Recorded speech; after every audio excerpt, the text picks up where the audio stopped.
সাভারে দখল হয়ে যাওয়া কর্ণপাড়া খাল উদ্ধার করে মানুষের চলাচলের জন্য ওয়াকওয়ে নির্মাণ করা হবে বলে জানিয়েছেন ঢাকা ১৯ আসনের সংসদ সদস্য ডাক্তার দেওয়ান মোহাম্মদ সালাউদ্দিন বাবু।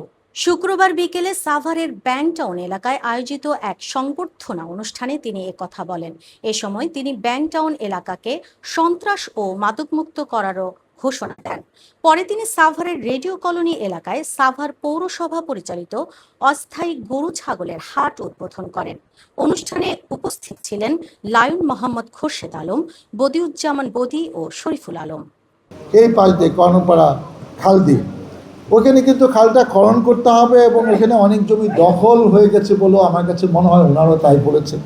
তো সেটা আমাদের উদ্ধার করে সুন্দর করে, যেটা রেসিডেন্সিয়াল এলাকা যেরকম থাকা দরকার, এবং দুই পাশে আমার ইচ্ছা আছে ওয়াকওয়ে দেওয়া, যে বিকেলে যেন হাঁটতে পারে।